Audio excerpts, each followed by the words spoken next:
talking about the emergency WASH research and capacity building priorities from a donor perspective, specifically the donor perspective of USAID's Bureau for Humanitarian Assistance. I am Tracy Wise. I'm Senior WASH Advisor on the WASH team at BHA, and also presenting with me, and a huge amount of recognition for the amount of work and effort he's put into helping us develop these priorities in the agenda is Dr. Matt Bentley. So we're looking forward to talking with everybody today. And it looks like online, everything is fine. You guys can hear me? Don't see any issues in the chat. All right, we'll assume everything's fine. Yes, great. Thank you for confirming. All right, so what we will be going over in our session today. First, we'll do a quick overview of BHA's WASH programming for those of you who may be less familiar with what we do. We'll also be looking at the goal of the research and capacity building agenda, and we'll look at how we develop that, what the methods, what the priorities themselves are, both in research and in capacity building. Those have been separated out. We'll have some time for group discussions on those priorities. And then we'll come back after those group discussions to plenary to talk about working with BHA and trying to provide a little bit more information for people about how you can work with BHA before finally we move on to kind of what are the next steps, how are we planning to operationalize this agenda. So first, the background. Just to highlight the recently released White House Action Plan on Global Water Security, and specifically mentions that a significant portion of the most vulnerable are in humanitarian settings, and that people are 5 times more likely to lack access to safe water in those settings, and a focus on equitable access will need to explicitly address these populations. So even if you are focused on SDG 6 and you are not necessarily particularly invested in humanitarian assistance, there is still a very strong link to achieving SDG 6 by we need to look at these populations as well. USAID's Bureau for Humanitarian Assistance is pretty focused on these populations and these settings. We are looking at saving lives. So life-saving programming is often kind of the core of what we do, alleviating human suffering, and also reducing the impact of humanitarian crises. So we do have response, but we also have early recovery, risk reduction, and resilience programming as part of our Bureau.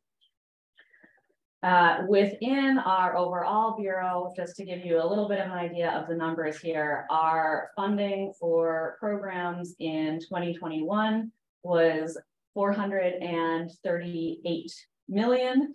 And we had 360 awards with 73 different partners. So it is a pretty sizable amount of WASH programming that we're doing each year. Our programs, all those 360 programs that I just talked about, the majority are response focused.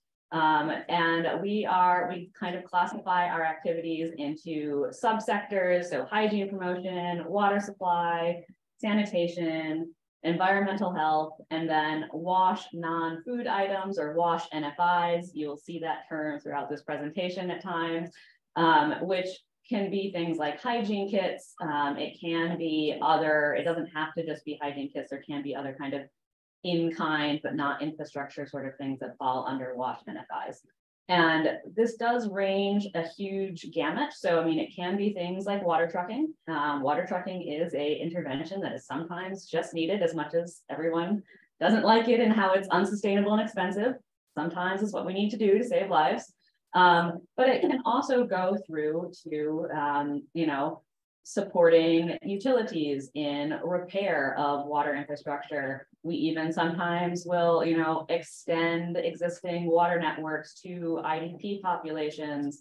You know, we will do kind of on the hygiene side, you know, we're really focused hopefully on a couple of key messages, but we will do like rapid formative research to kind of try to inform the messaging and the types of targeting that are happening. So it's not just, you know, we do go in, I'm not going to tell you we don't ever go in and just build, but there is a lot more than like 3-month interventions of water trucking or building pit latrines and walking away. We have a much broader set of activities. And in our resilience and DRR programs, it does even extend to things like sanitation marketing. If you guys are familiar with the resilience food security activities of BHA, these are 5-year programs that are really focusing more on resilience and do have some of these you know, longer term objectives and are more similar to some of the more development focused programming. We do focus on addressing public health risks while of course being very cognizant of doing no harm, protection, dignity of the populations that we are working with. And finally, we do have global awards that focus primarily on the capacity of the sector, research, or surge support. And if you are, you may be familiar with some of these, you may not be. So for instance, Washam, I think, is fairly well known, and BHA was the funder for the development of Washam. And so that is rapid behavior change tools to support hand washing in emergencies. We've also funded or, you know, been part of the funding for the German Jordanian Humanitarian Wash Masters. So that's an accredited master's course in the Middle East to support the, you know, opportunities for people in the sector who are from that region, as we've seen more and more needs in humanitarian wash in the Middle East. We've done lab work such as surface disinfection and hand washing in regards to COVID or Ebola, and kind of really saying, what is the efficacy of chlorine disinfection on, you know, on surfaces? So we do support lab work as well, when there's a very, very immediate application to the programming. And finally, another example would be the Global Wash Cluster Field Support Team, which is essentially surge coordination into emergencies. I do want to say that overall, BHA is the largest humanitarian WASH donor, and we have consistently continued to fund WASH as well. So funding for the Bureau has increased, and the sector has remained proportionate in the amount of funding within the Bureau as the money has increased, which is really nice to see. And, you know, we really hope to continue to support WASH in this way. And the research and capacity building is a very small amount. It's about 1% of those programs, but it has grown over the last decade. And so therefore, we really want to have clear priorities and approach as we were funding more things and being more involved in this side of the sector. And so looping that back in, so how does this connect to the global water strategy, other USAID WASH programming? The BHA, this is FY fiscal year 2020. You can see that the BHA work in red was approximately 50%, a little bit less, of the USAID WASH programming that year. In the updated global water strategy, there are links, of course, to different objectives, but primarily we are looking at objective 4 of the new global water, the updated global water strategy, about anticipating and reduce conflict and fragility related to water. This is also this agenda is also part of the newly launched Action Research Initiative with USAID WASH, but it is distinct from the Water for the World implementation research agenda, where they, you know, you may have attended that a few years ago with UNC. There is an entire implementation research agenda that sits with our colleagues who are more focused on the development programming. This in no way replaces that. We do think there are some nice links between the two, but they are separate. All right, so the goal of the agenda is for us to have a formal internal guidance document for our team, BHA TPQ WASH. Isn't that lovely? And I actually cut out one of the ones as well. Anyway,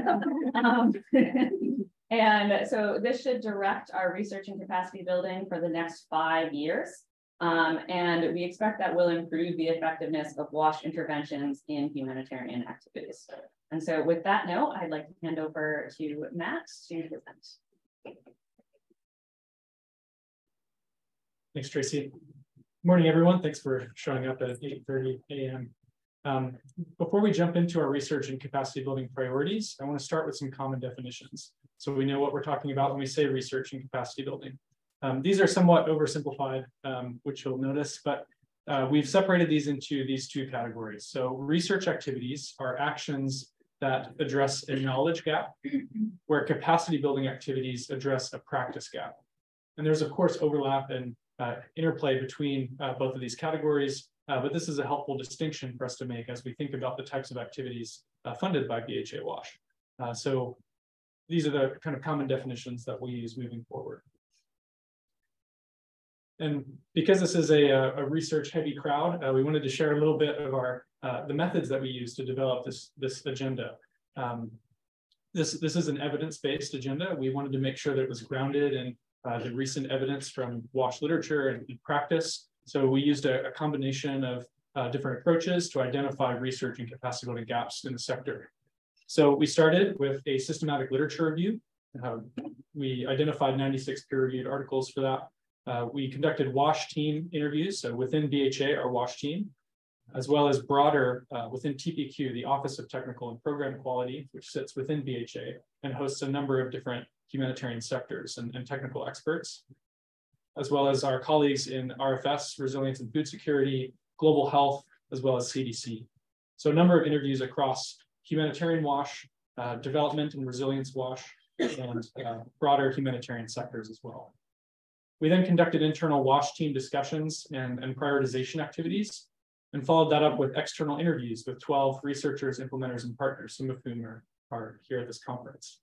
And finally, we're disseminating and seeking more feedback from the WASH sector through the Global WASH Cluster satellite events, which occurred a couple of weeks ago, as well as this side event here at UNC.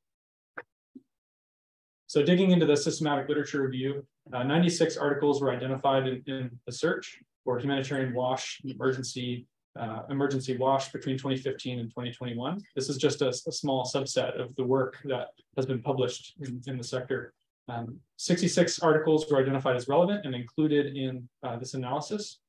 And all mentions of research or capacity building gaps or further work needed were documented in the spreadsheet. So we identified 279 unique research gaps and capacity building gaps in the sector through this literature review.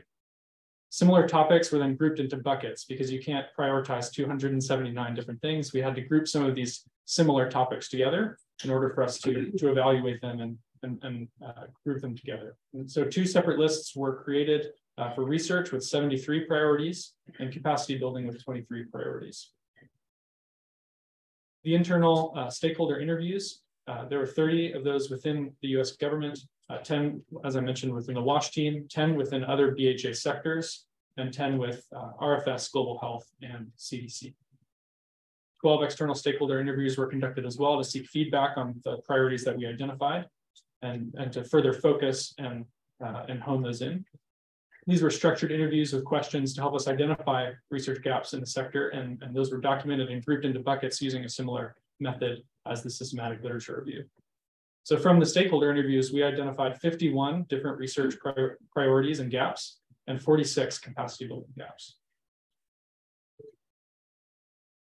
These lists were combined and then narrowed down ultimately to 23 research priorities and 15 capacity building priorities as we went into a final prioritization workshop, a week-long activity where our team got together and really worked through these different topics, evaluated the research and the findings of all of this work to ultimately lead us to the ultimate 7 research priorities over 3 categories and 9 capacity building priorities over 3 categories. So those are the priorities and the list that we'll be sharing today with you all to get feedback and help us to identify how to focus these moving forward. One of the activities we conducted to help us make some of these decisions was to identify a research landscape. Who else was conducting WASH research in the sector, particularly looking at humanitarian WASH? What are the priorities of different groups? How do they align? What gaps do we see as VHA? And where can we identify synergies between the various research strategies? This is just a small portion of the research landscape that we generated. There's much more that continues down. There's a lot of research priorities across the sector. So this prioritization was really important and helped us to identify synergies and gaps.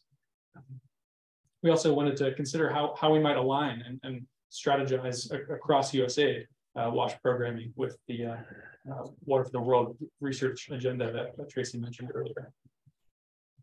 So those were the methods we used to develop these priorities. And with that, I'll pass it back to Tracy, who will introduce our cross-cutting principles and our priorities to you. Thanks. Thanks to Matt, and again, really want to recognize he really put so much time and effort, and we would never have gotten to the point of having this agenda and having this presentation today without all of the work that Matt did. Just a lot of time and some significant herding of cats, I think, as well to get here, and really huge appreciation. We wish we would not be here without him. First, we want to say we do have some cross-cutting principles in our strategy. So you might think, as we're going through, things like where is climate change? Well, we didn't want to have that be a specific area. We really wanted that to be cross-cutting and all these other things to be cross-cutting across the agenda. So we did not forget them. They are very intentionally here in the agenda. The first one of these is resilience. And we do think that the research and capacity building activities should support resilience within a humanitarian context. And this may look a little bit different than some of the other resilience activities, but really should have that resilience there. Research activities should consider how the research can be tailored and applied to enhance resilience, and capacity building activities should directly improve resilience in the targeted populations. And climate resilience is particularly part of the resilience that we are talking about here, given the significant and growing impacts of climate change on WASH interventions and services in humanitarian settings. Yes, they're working. The animations are working. All right, localization is our second cross-cutting principle. Obviously localization is incredibly important, I hope to all of us, certainly to USAID, and we really want to recognize the importance of local leadership and support localization throughout the program cycle. And so that should include things like our research and capacity building activities. We can have local partnerships in the design, implementation, and evaluation, especially research activities should engage with local institutions in the research project process from start to finish, not just using them for data collection, but really addressing local institutions, whether that's academics or NGOs or other local groups. Capacity building should really significantly engage with local partners, whether those are local NGOs, utilities, civil society, and really align with local priorities and needs. The third cross-cutting principle is coordination. We really do expect that programs and partners under this strategy will coordinate within the humanitarian system. So that includes the Global WASH Cluster, but also relevant national WASH clusters or national WASH coordination groups, so not always a cluster, as well as other humanitarian sectors and actors. Partners should coordinate with development and peace actors as well. And this ties in as well to, of course, the resilience that we talked about as the first cross-cutting intervention or approach. And the fourth of our cross-cutting principles are integrated approaches. So we obviously recognize that WASH needs to be integrated with other sectors to really maximize impacts and limit excess mortality and alleviate suffering. The principle also covers integration of other cross-cutting themes, so such as gender, age, and disability. So, we really are talking about inclusive approaches as well as integration with other sectors. And programs under this part of the strategy, or well, throughout the agenda, should consider how best to integrate with other sectors and should demonstrate gender, age, and disability integration in proposed activities. So these are throughout every single one of the priorities that we will talk about. Some apply more strongly than others to certain activities, but these are really, we are not forgetting these areas, and they are very important to the overall agenda. And so that finally brings us to what are these priorities that we've identified. And we are going to talk about the research priorities first. I do want to emphasize that these are specifically research priorities. So we are not saying these are priorities for all BHA WASH programming. So this may not, this doesn't reflect everything for our response programming. This reflects where we think the research priorities are. Where is that knowledge gap? So the first research priority theme is the evidence base for humanitarian WASH interventions. And there's been a lot of work in recent years to kind of document that evidence base, identify gaps. We really want to focus in on a couple of spaces within that evidence base. One is first to improve the evidence base for WASH NFIs, those non-food items, the design and effectiveness, including both things like kits in kind, as well as approaches such as cash in vouchers. And so we are looking at things like targeting and beneficiary selection, targeted versus blanket distributions, the appropriateness and efficacy of the contents in the hygiene kits and how those items are selected. I've been in my job, I sometimes have to make decisions like, okay, we're going to procure some menstrual hygiene items to distribute globally, and you find you have to make these very specific specifications. And what evidence is there for these specifications, like wings versus no wings? Okay, I've now decided what women globally will have, wings or no wings. And so just, there's a lot of kind of, oh, we just use the specs that were used before. But when you say, well, what was the basis for those specs? Was there anything? Some guy said. I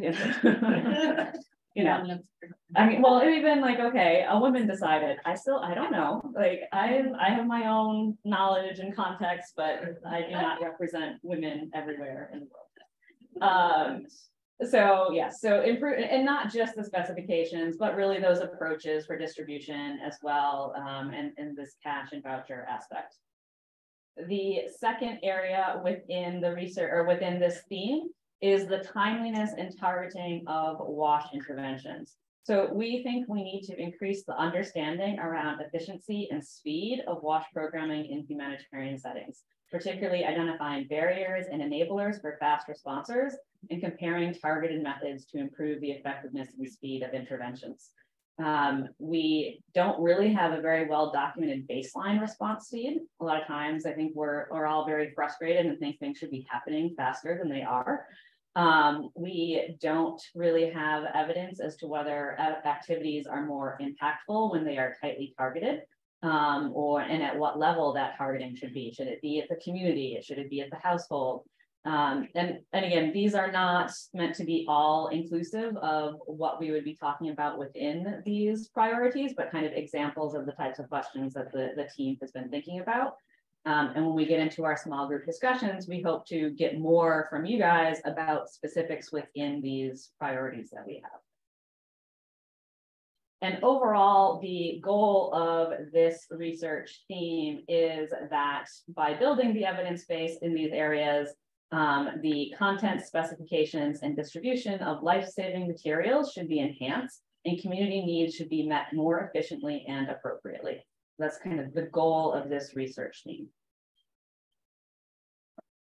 The second research theme is WASH and integrated public health programming.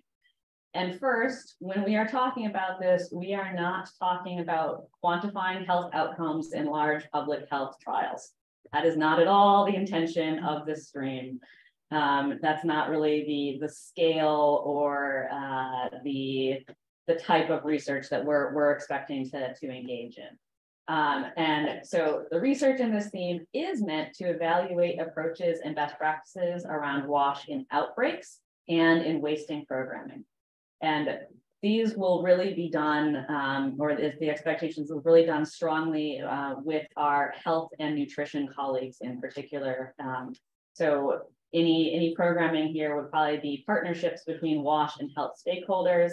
And in this outbreaks context, it would be to enhance knowledge around WASH best practices and effective scalable WASH interventions for outbreaks in humanitarian context. That would include cholera and general outbreak response. So certainly cholera is one element here, but I think we've just seen years of pandemics. There are other outbreaks such as Ebola. So this is broadly for outbreaks in humanitarian context. Examples might be identifying the most cost-effective scalable WASH package to accompany and support both oral cholera vaccine campaigns in response to outbreaks in emergency settings, or looking at things like hand washing and disinfection protocols, particularly moving to field testing, piloting, and scalability.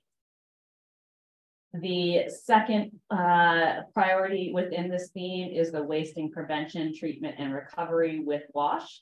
So we would be supporting nutrition, health, and livestock programming to identify appropriate and effective WASH packages to support wasting programs.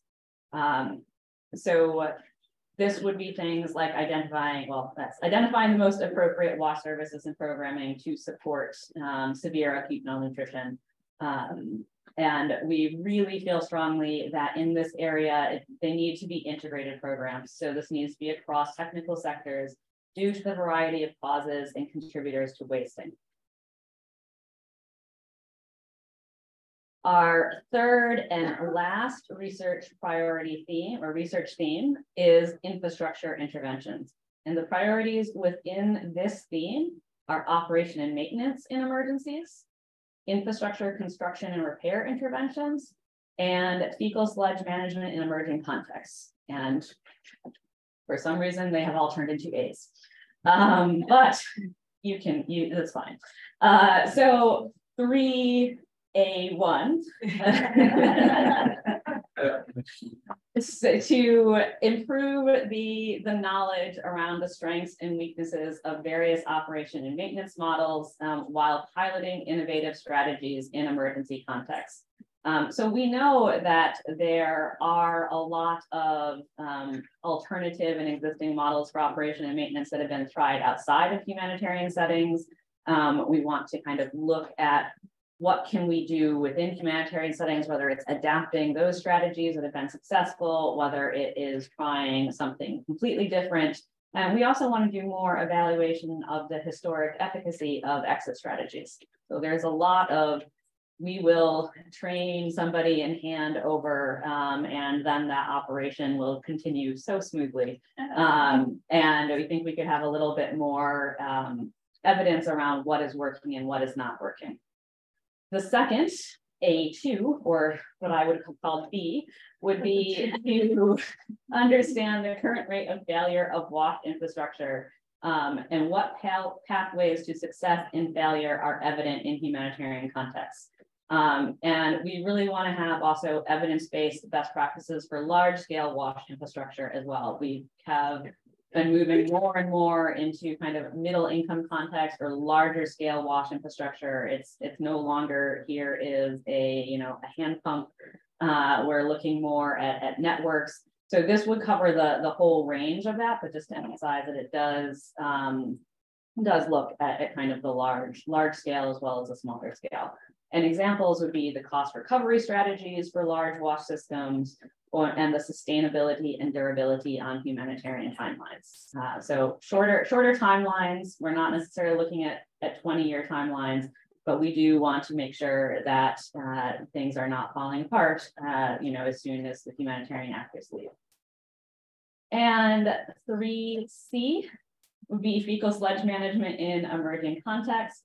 And I think there's been a lot of discussion around fecal sludge management, but we still need to understand better the barriers to FSM. We need to look at larger scale FSM models And we really need to have rapidly implementable and scalable approaches in humanitarian contexts.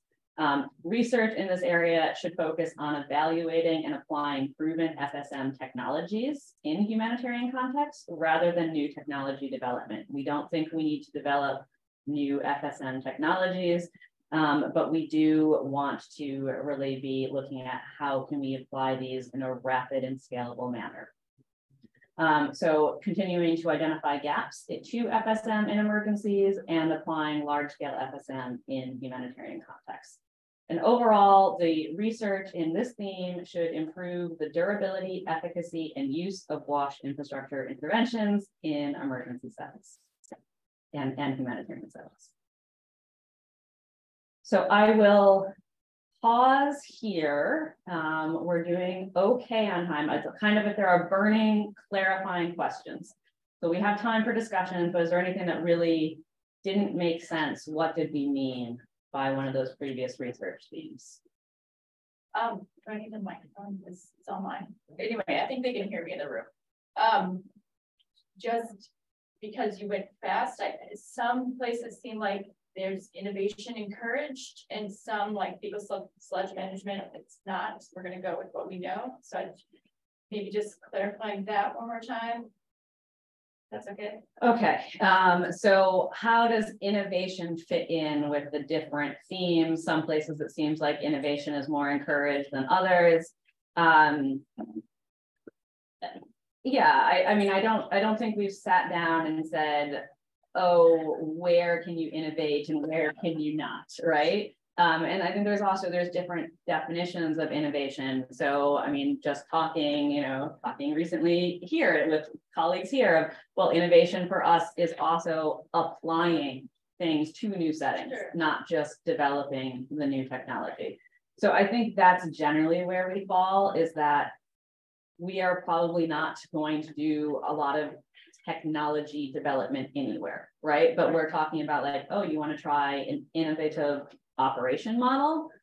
Okay, you want to innovatively apply some existing technology to fecal sludge management? Okay, but no, we're not going to fund you to develop a new water testing kit or something like that. Thank you. Okay, in the back. Yeah, talk on topic, really cool. And it might be in the discussion part about this, but the idea behind this, I think, is the research side of it. What I didn't hear about is the monitoring and evaluation of these programs. And one, I'm sad that it's only 1% of the budget, but I guess it's better than 0.5. And longer term, because it seems to me it's incredibly important to have an agnostic research team that could come in to evaluate in real time, and then 1 year to 5 years later. Is there any push of the dream of having longer term feedback mechanisms so that we won't keep doing this every few years? Well, I'm gonna say let's hold that till we get through the capacity building, and then we can come back and see whether you feel parts of that question has been answered or not. All right.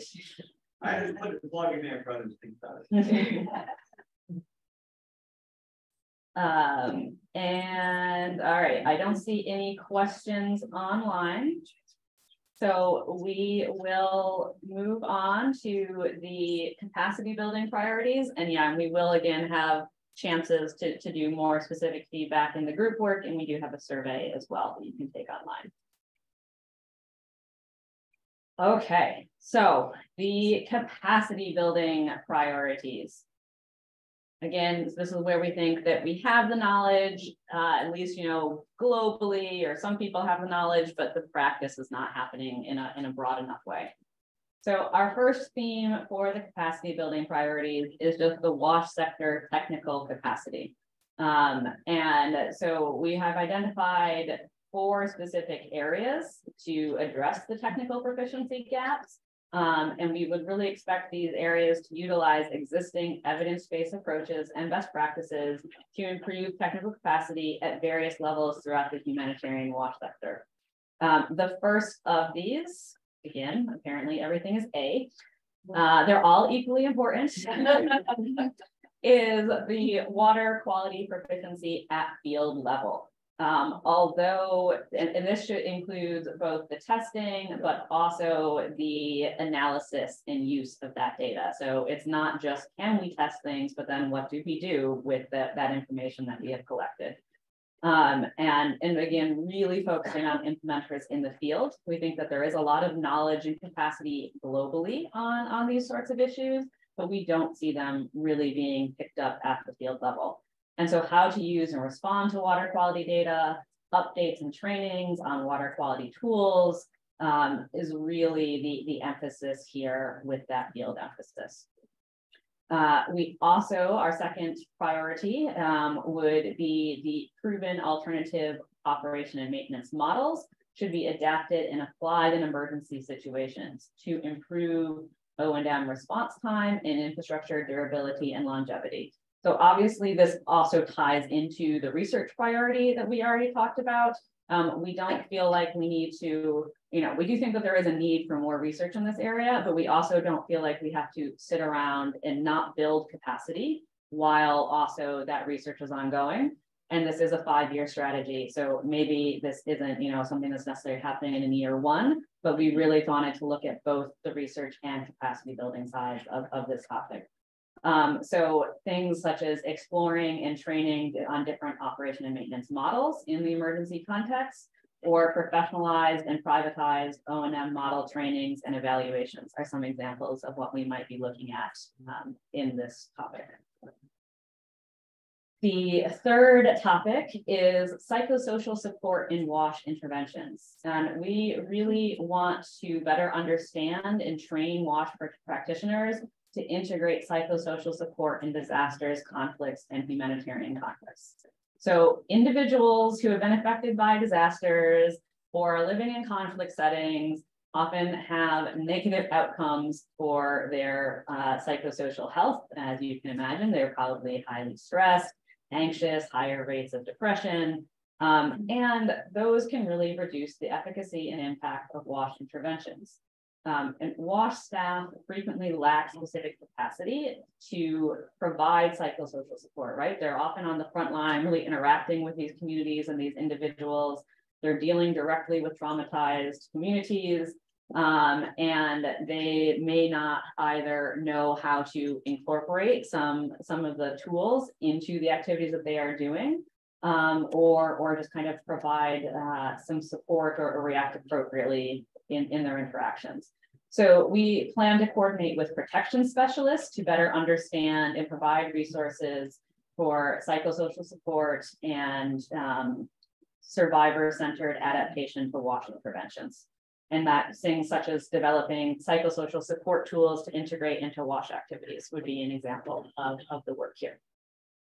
And the final and fourth area, but of equal importance, is the capacity of local water and sanitation authorities and utilities.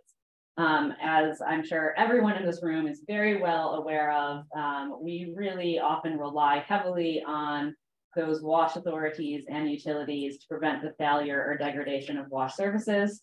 And it's traditionally been a difficult area for us as humanitarian of how do we work with these partners. We do have direct implementation, but we also have a lot of work with these partners or with these stakeholders as well. And we particularly know that we often have a loss of capacity post-disaster in those stakeholders.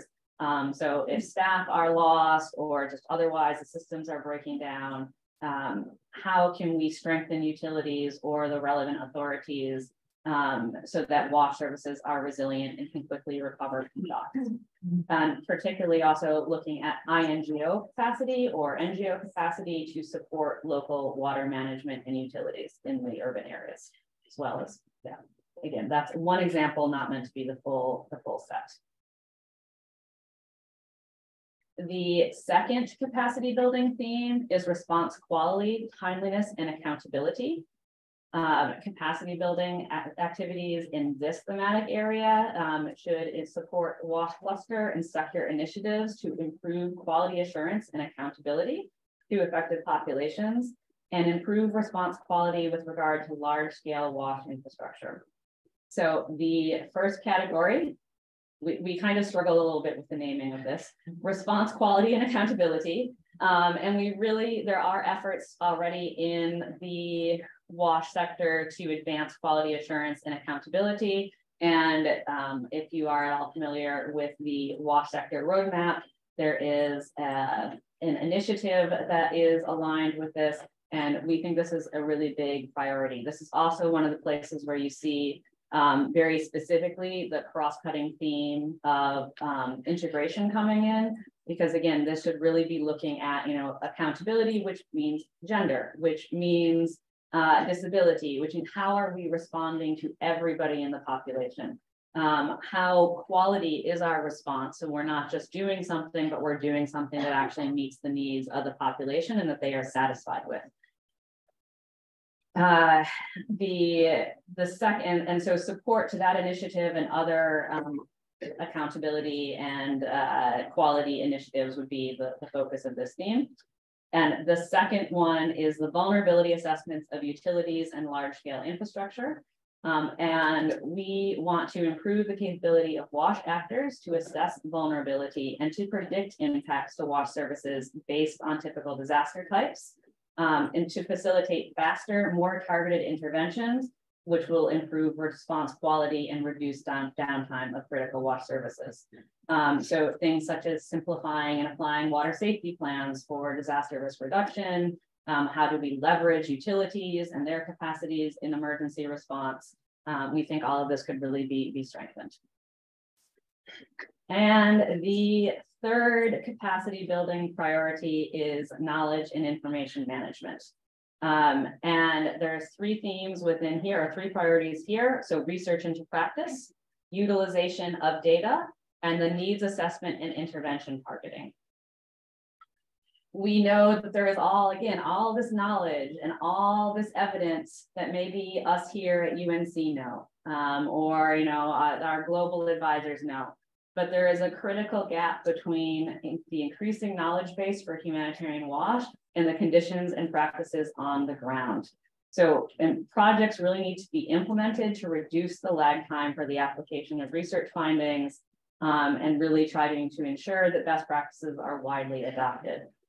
So these could be things like practice updates, translating research into actionable recommendations. Sometimes we have really great academic papers, but if you are a practitioner in the field, it is not helpful. You need something to translate that in a couple of pages, and how do I apply this? Or when is it even reasonable to apply this, right? Like, we can't also just say, we have research from this country, let's just automatically apply it to this country with no tweaks. So how do people handle that? Can we do technical briefs on best practices? How do we really get this information out there? We think it's a really key part, and again, would tie into research that we fund through the research priorities, but also, of course, research that others fund. We're interested in what's best for the field as a whole, not just what we ourselves fund. The second priority within this theme is the utilization of data. So potentially getting a little bit into that question was asked earlier. About how are we using all of this data? We have so much information that is collected, and how well are we sharing it? How well are we utilizing it? How can we improve the quality and use of existing government data that could inform responses before we go out and collect our own? How are we, really analyzing what we are doing and learning from that? And so activities in this priority should identify and address barriers to the application of available data, improve implementer data sharing and utilization, and improve quality and use of existing government data to inform responses. And things, so things that supporting those would be the activities in this theme.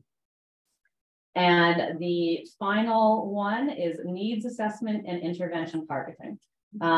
So we really do feel like needs assessments and using that resulting data to more effectively target WASH interventions to the most vulnerable populations and crises.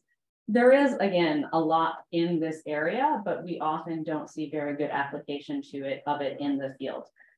So we want to improve partner needs assessment capacity, and it's particularly on determining the most appropriate intervention package based on that information. So we will pause again for clarifying questions on the capacity building priorities. Again, these are for capacity building only, so they're not for research, they're not for every response activity that BHA does in WASH programming, and they incorporate those cross-cutting principles of resilience, localization, coordination, and integration. Go ahead, Liz.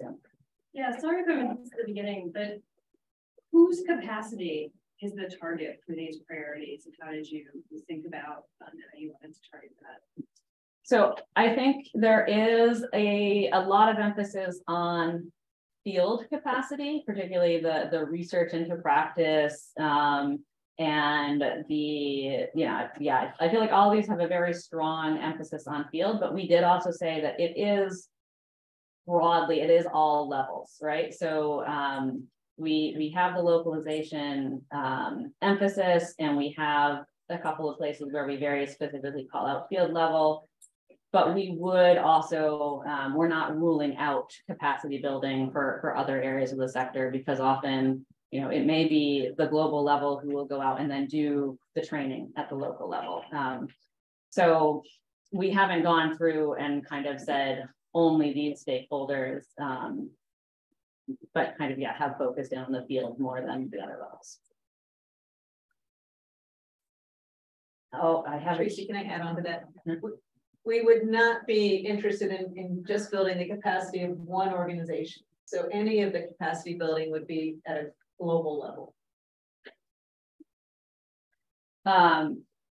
And there's a comment in online to recognize our online colleagues that there may be issues with compatibility between humanitarian WASH technologies and non-humanitarian local governance, government technology and interventions, so that NGOs and development partners are not bringing in technology which is harder to integrate, operate, and maintain long-term. So certainly.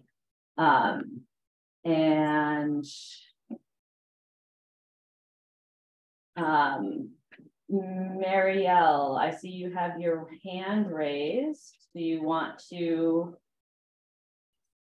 are you able to?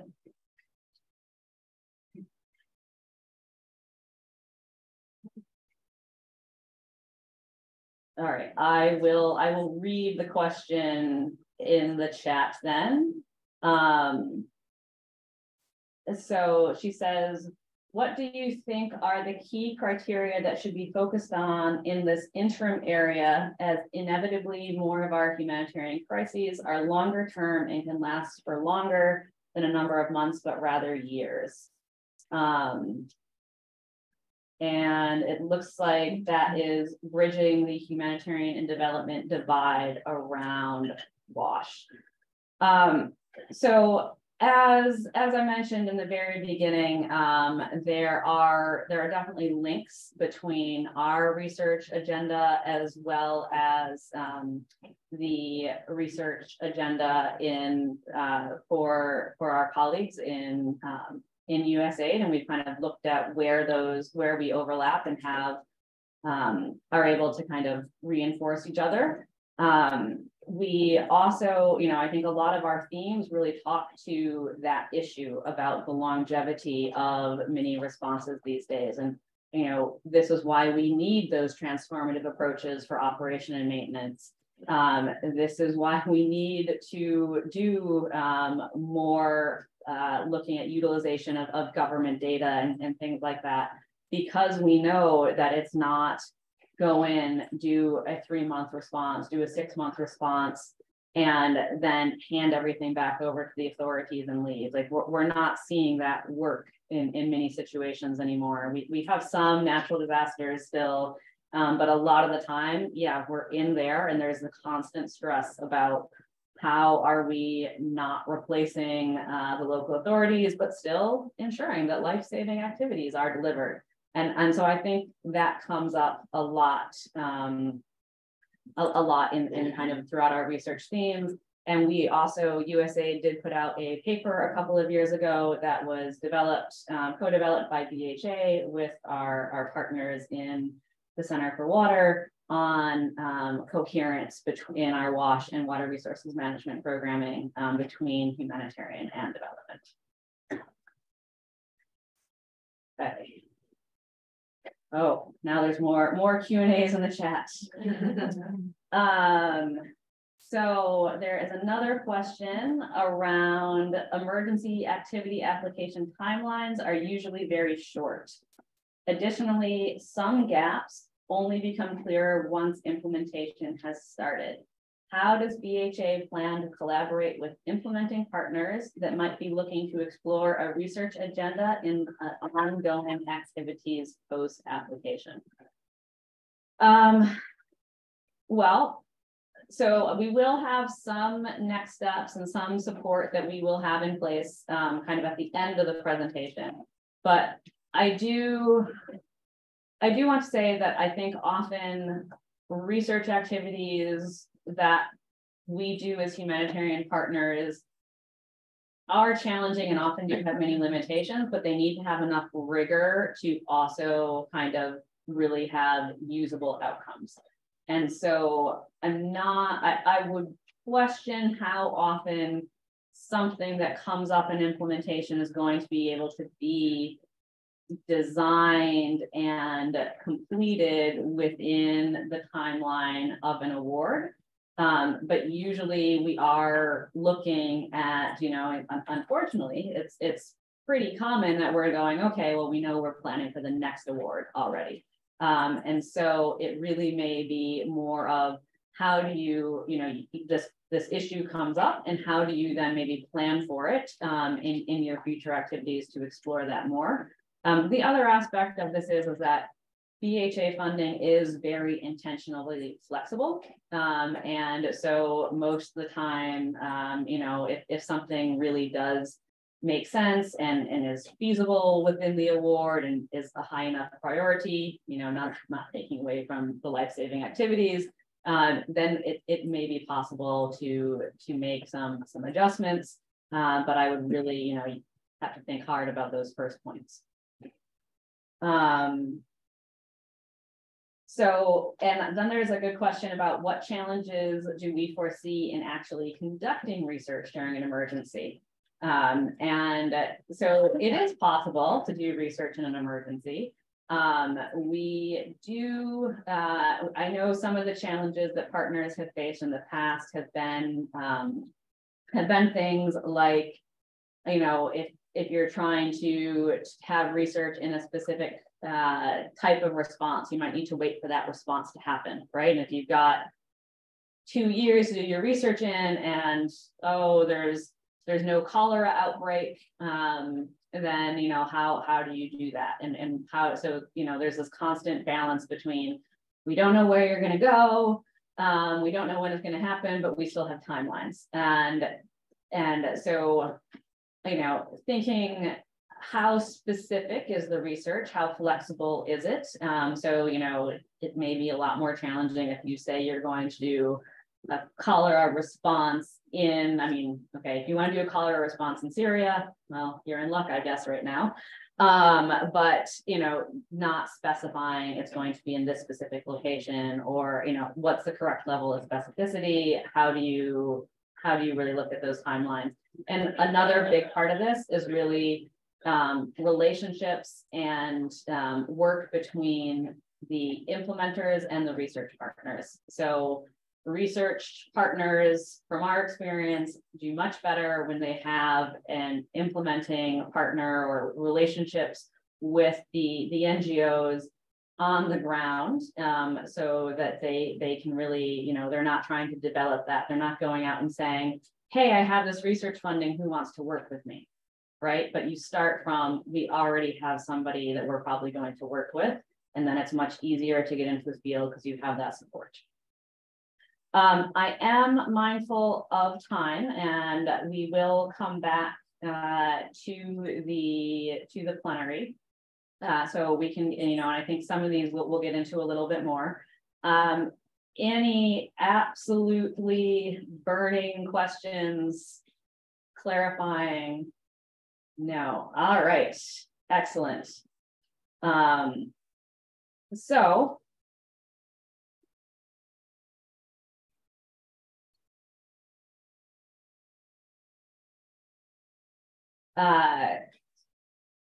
we are going to, we can always come back to this slide. This is just everything all in one place for you to look at. We know it's a lot.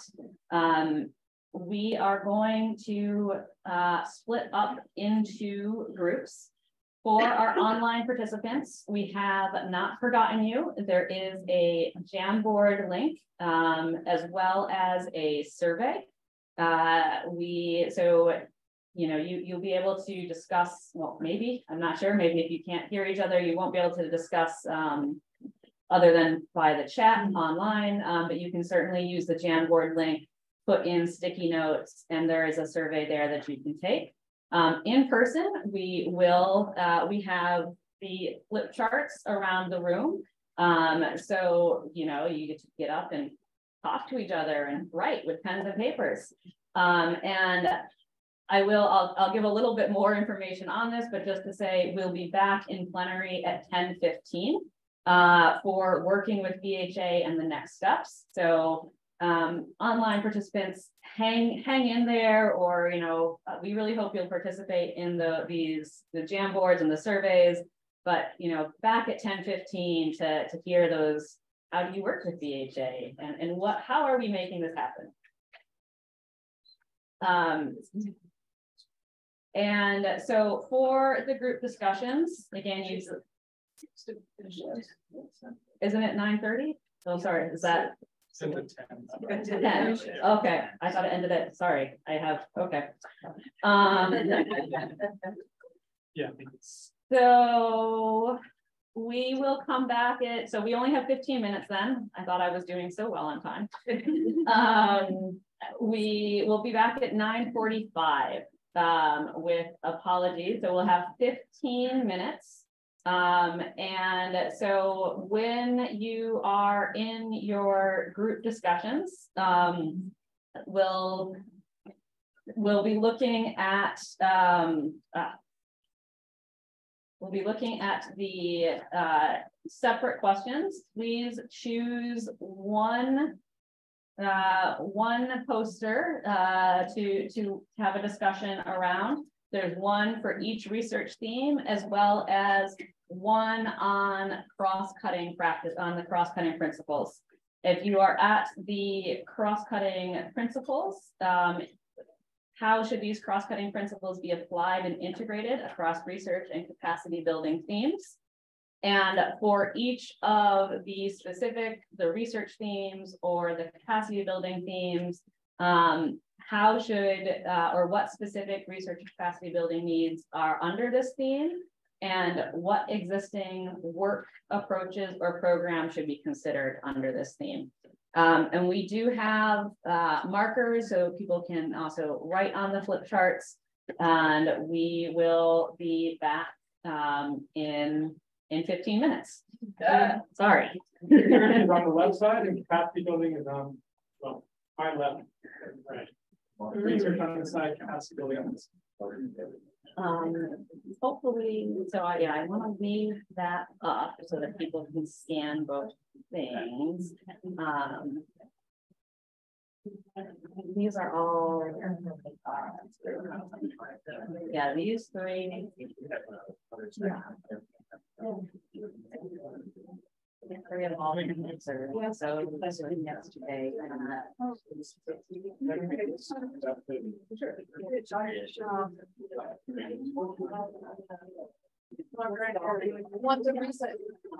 Yeah, so look like a lot of that.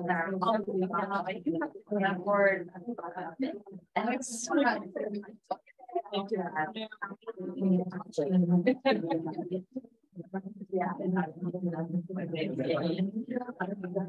yeah, and I just want to make sure that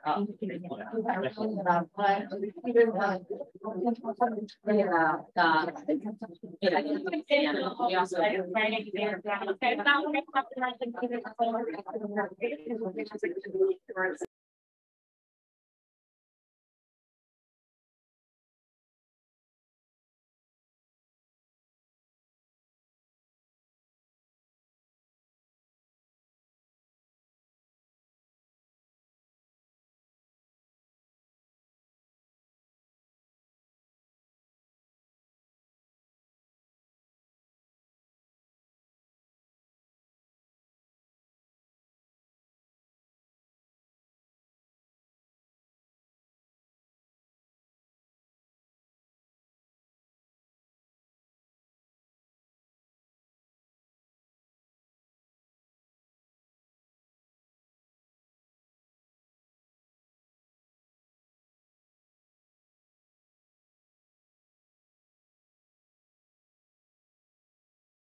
All right, so I feel like really great conversation that I hate to cut off, but we are at 9:45.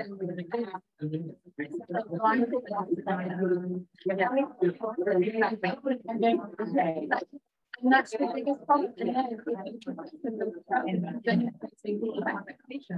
then when you go through, they say, like, 9:45, after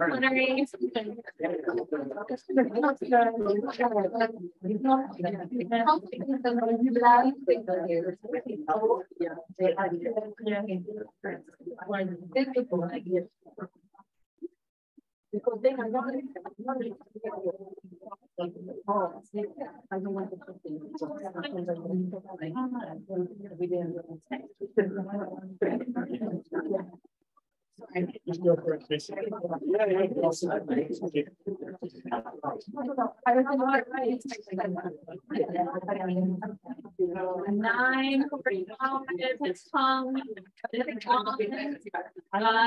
There are these Stanford links, so you can continue to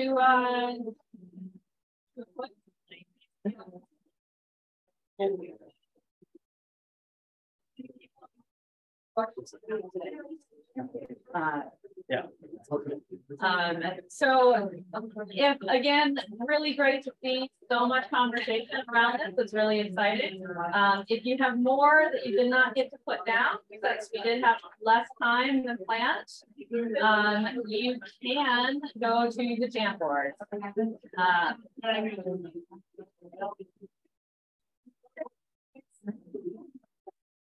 Right. So again, really, I mean, I'm so sorry that you didn't have longer to talk. You can see there's a lot of energy around that. So that's really exciting and great for us. You can go to the Jamboard. The Jamboard is virtual versions of these posters. So you can still go and put stickies in there. We'll leave that open for a while, so you can. If you have more thoughts, you're also very welcome to take the survey. It should be a very quick survey. It is, I think it's now something like 12 questions, and most of them are very easy multiple choice questions. We don't force you into the long form answers. So you can complete it in like 10 to 15 minutes if you want to. So there are the QR codes. I'll put them back up at the end of the session as well, so that you can continue to scan them. Okay, so working with BHA, because I do think that there's going to be questions about this, and we are short on time. So first, I do want to point out the online resources that exist. I am not a contracting officer or an agreement officer. So, I may not always be the best person to ask some of the very specific technical details on applications and RFAs and all of those things. So please go to the workwithusaid.org website. It is specifically to help partners, and there's resources for new partners. Things like checklists on are you ready to work with USAID, and are you eligible? All these kinds of questions. You can also find partners that exist already. So again, I was emphasizing, partnership with others. This is also a great way. You can see here, I have filtered for crisis and conflicts and academic institutions. So you can even kind of search for certain types of partners. So use these resources. And there is also on the USAID website itself, there is a section on Work USAID, but a lot of it links back to here. Specifically for the Bureau of Humanitarian Assistance, we do work a little bit differently than other parts of the agency. And so we do have our own page as well on partnering with us. If you go to usaid.gov, you can go to what we do, you can go to humanitarian assistance and partner with us. So if you don't remember that entire web address, that is the full address there. Those are kind of the key arrows to go to get to BHA and our resources.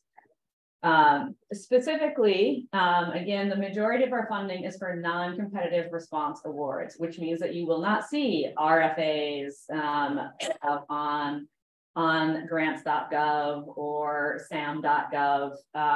They follow the emergency application guidelines, which is on that work with us, the BHA work with us page. There is all of the detail on those guidelines kind of in that if you click on that first section. So those are good places to find out about things like what our requirements are, both on a sector level. They also will tell you about how to do concept papers and applications and, you know, every single form that you will have to fill out, and there are a lot of them. You know, in general, if you have not worked with USAID or BHA in the past, you should be aware there is a reasonable amount of upfront effort to be able to partner with us. You've never worked with us, sending in a concept note, even if it is the best concept note in the world, if we're not able to work with your organization, we can't make it happen, right? So put in, you know, take a look, how does it work? And even if you have worked with USAID, it's worth kind of finding out about how does BHA operate. We do have competitive opportunities as well. Those are also often linked as well on the resources page, which is primarily that one that I've circled. They're also, of course, posted on grants.gov. The other thing that I will mention is, other than that one that is circled, you can just go right to that.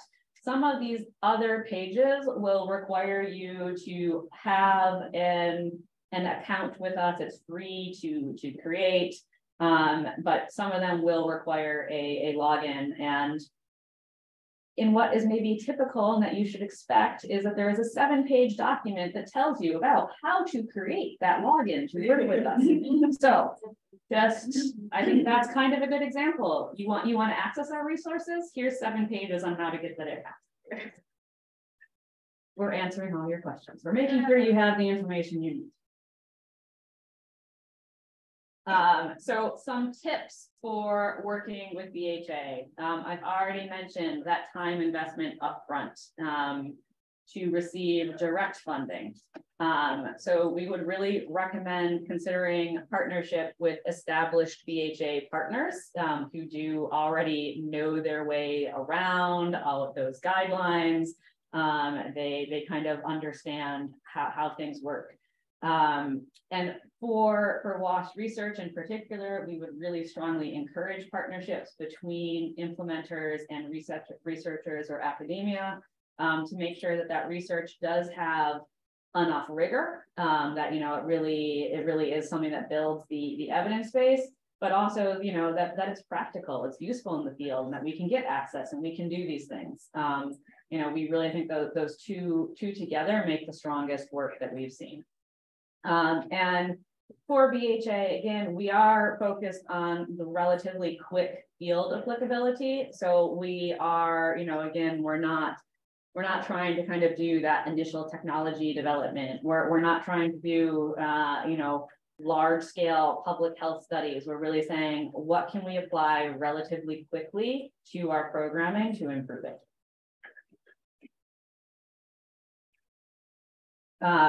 Within those emergency application guidelines, once you go to these documents, it does have information on submitting concept notes and applications. That has the sector requirements, and particularly it includes a wide range of sectors. And don't assume, especially for this sort of work, that it must be under the WASH sector. The WASH sector is there. You know, it certainly may be appropriate, but other areas that are often a better fit for research and capacity building is humanitarian policies, studies, analysis, or applications, HPSAA, or the humanitarian coordination, information management, and assessment, HCIMA.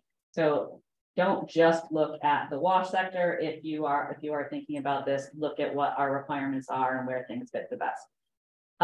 We usually program funds in the same year as they are appropriated. So we do, you know, have a program cycle with our funding. In the US fiscal year is October 1st through September 30th. I'm not going to go into the full budget cycle, but maybe, you know, just keep in mind kind of where we are in the budget year, and, you know, if you have like things cannot always be funded right away. Things under the emergency application guidelines are 2 years or less. So that's another thing to keep in mind. I know that can be a challenge for research in particular. The next steps that we have, so we have spent the last year developing this research and capacity building agenda, where really Matt did the bulk of the work in getting us here. And so we are now moving to having more the creation of staff focal points in the process to manage concept notes that are submitted, timely communication and outreach on the works that we're doing, and just generally, how are we implementing this plan? How are we turning this into action and not just, you know, not just an agenda that sits on the shelf. We also have an award with Tufts University that just started, and you won't really see the public portion of it probably until early in, you know, January 2023. But to really try to provide targeted support and tools to humanitarian partners interested in incorporating research activities into response. So particularly for that online question about how do you incorporate this into response programs, we hope that that resource will help partners kind of think through and figure out how to do that and provide resources to do that a little bit more easily.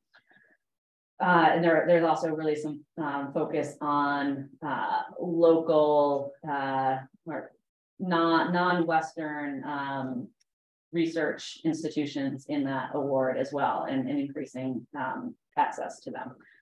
And on the funding note, this agenda, the research and capacity building agenda, will guide the concept note review and funding decisions.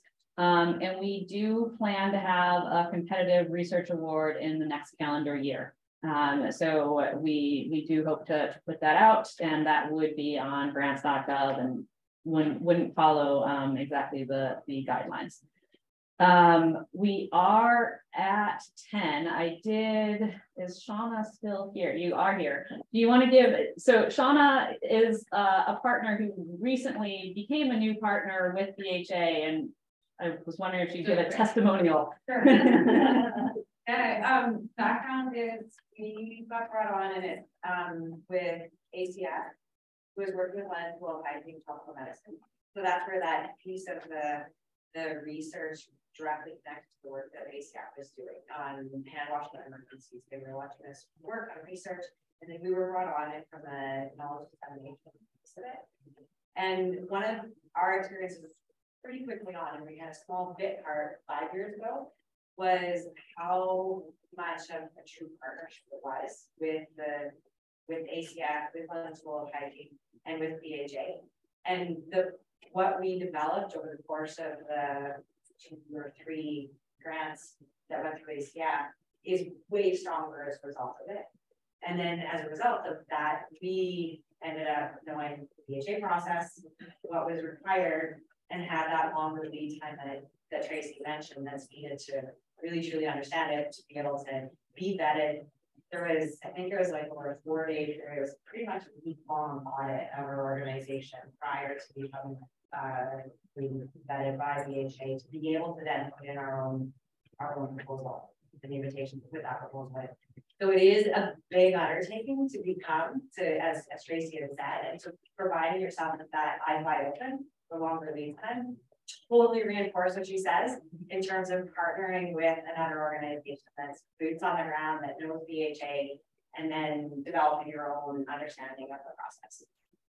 And I'm around the rest of it. Thank you. All right, we are at. Thank you very much. So we are pretty much at time, so I will be here if there are questions.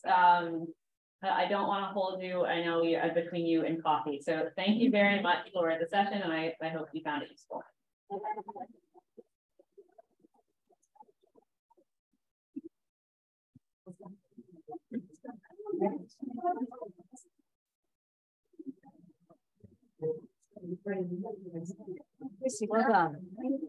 Thanks for